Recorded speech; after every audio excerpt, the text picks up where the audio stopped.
Ian, talk us through that magnificent mayhem of a game of football. 90 minutes that ebbed and flowed and had the most dramatic of endings. How do you dissect that? Can you dissect that? It's always difficult. The ending, I think, up to a point, it was a fairly calm, really good game of football between two really good sides. I think Queen's Park were good, and I alluded to it during the week that the way that they've come on this season in terms of their performances is really impressed by them. I was impressed with them at Starks Park. They'll be very disappointed with the scoreline, but sometimes you have to look beyond that, and I thought they played some really good stuff. I think they've got good players, a good team, good manager as well, and they'll be fine. They'll be, as I said, disappointed with today, and then the madness of 60 minutes onwards, because obviously Muzza gets sent off, and deservedly so. It was not a good tackle, that. It's not something I can label at our players very often, but it was a deserved red card, so we take that on the chin, and we'll miss Muzza now for a game or two. And then they score, it went so quick in the game, 70 odd minutes, and then they score another one in quick succession, and it changes everything. And that second goal, in hindsight, and easy to stand here when you've won the game, probably sparked us into a mentality of nothing to lose now. We're 2-1 down. It can go 3, 4, 5 perhaps, but does that bother me? Not really. I would rather our players went on there in the substitutions to make an impact and try and get us back in the game. And if we'd been standing here 3 or 4-1 against us, I would have been saying the same thing. Talk to me about the first kind of key moment is the red card, but we then come on to, we're looking down from a great vantage point, great travelling support. We see the two substitutions ready, and we think, okay, we're going for it. I wonder that there's maybe a bit of deviation in your thinking there with the second goal. Was Sean Byrne always coming off, or were you taking off kind of like for like? Because at that point you went, we're in for it.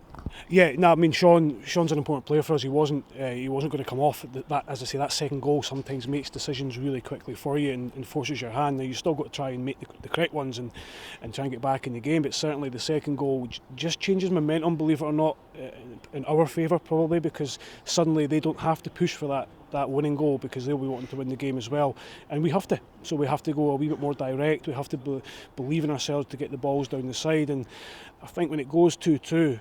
You always want more, you're greedy. I'm sitting on the bench saying to the staff, let's go and get another one. In my heart of hearts, would have taken a point at that stage 100%. Talk to me about the substitutions in terms of their contribution, because it's Scott McGill, his delivery from wide left for Jack Hamilton's special. It's a bit of vision there, because the more obvious ball is just to put it in the mixer, but he plays it deep.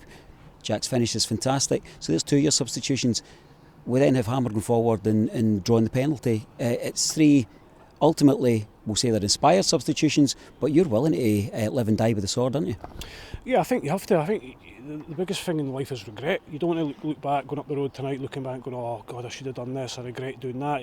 If you make a decision, good or bad, that's all you can do. Then it's up to the players to go and execute what they're good at. The ball in for Jack's tremendous from Scott. If you see it just before, or when Scott receives it, you can see Jack telling him where to put it, and his leap is tremendous. He has to show really good guile to put the ball in the net, because the defenders try to recover, and it's a good goalkeeper between the sticks as well. Hammer came on, and I thought his running power today was absolutely superb. That is what we know Hammer can do. And we want to see a lot more from Hammer in that department, because it's been stop-start from Dylan Easton's the same as well. The 4 players that we've mentioned, and also the players that never got on, all good players, all have a huge part to play for Raith Rovers this season.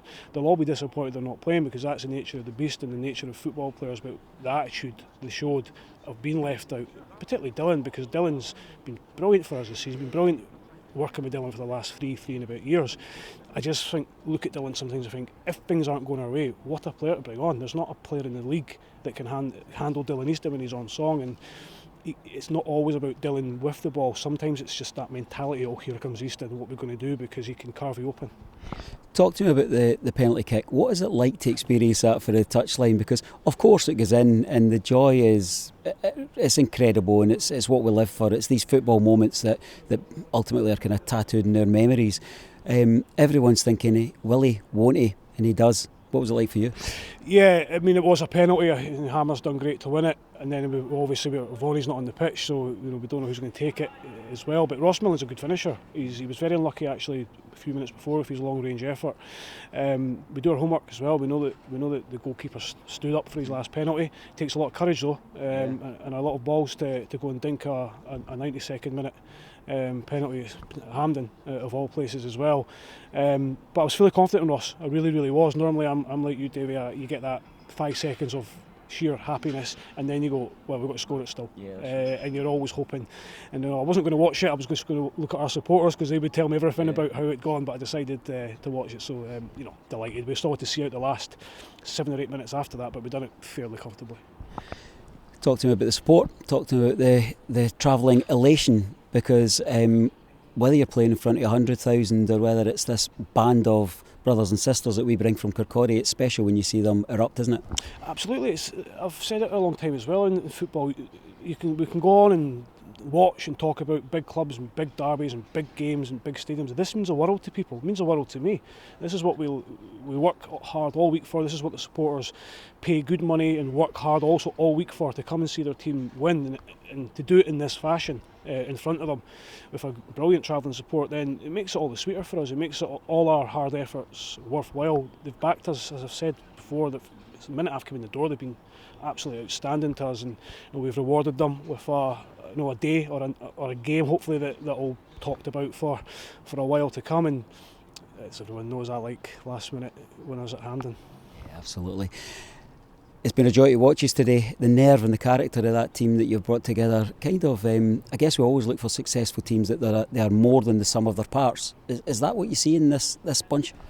Yeah, players downstairs in the dressing room are ecstatic with what they've managed to achieve. Now, we know it's 3 points and we know it's another 1-goal victory, but in the grand scheme of things, sometimes results and performances, certainly at the end, are better and bigger than winning 3, 4, 5, because it shows me what a bunch we have mentally.